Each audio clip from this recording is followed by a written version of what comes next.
Des fois, je me dis, les chrétiens, ils parlent bizarrement. Amen, je suis né de nouveau dans le sang de l'agneau. T'inquiète pas, c'est pas des extraterrestres. Parlons-en. Ouais, c'est vrai, les chrétiens, ils parlent parfois bizarrement. Mais pas de panique.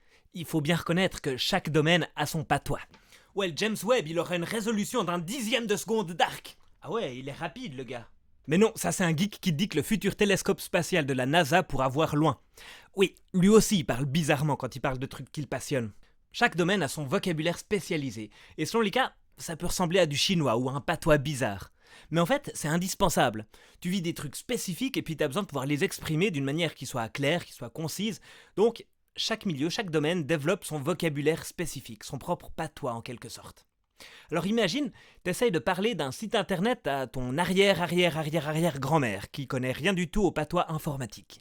C'est comme un journal, mais tu peux faire apparaître des articles sur une fenêtre opaque grâce à une souris. Et elle te mord jamais, la souris? Bref, dans chaque domaine, il y a un vocabulaire spécialisé. Et dans les communautés chrétiennes, c'est pareil. Ouais, parce qu'une église, c'est pas juste un lieu de rencontre comme ça. C'est une communauté de gens qui vivent quelque chose en commun. Une communauté de gens qui ont quelque chose en plus. Et ça s'appelle la foi. C'est quelque chose qui les fait vivre un peu différemment. Un peu comme s'ils avaient une paire d'yeux en plus pour voir le monde en 4D. Ils perçoivent le monde différemment et donc, ils ont besoin d'un vocabulaire pour en parler. Le vocabulaire spécialisé des chrétiens, certains l'appellent le patois de Canaan. Un peu comme si c'était un dialecte obscur qui venait d'une époque lointaine où la Palestine s'appelait encore Canaan. Non, en fait, c'est du vocabulaire qui est très largement tiré d'images qui sont dans la Bible. Donc si tu lis la Bible, tu vas comprendre beaucoup mieux ce que se disent ces gens. T'as trop une onction pour la louange. Amen, ouais, c'est depuis le jour où j'ai été lavé par le sang de l'agneau, j'ai vraiment reçu un cœur pour l'adoration. Bon, avoir un vocabulaire spécialisé, c'est ok. Ça permet de dire les choses de façon plus courte, plus précise, ça améliore la qualité de la communication. Mais comme tous les vocabulaires spécialisés, si t'es pas un insider, t'y comprends rien, c'est comme du chinois. Ouais, parfois ça me fait ça quand ma femme elle parle avec ses amis de trucs féminins.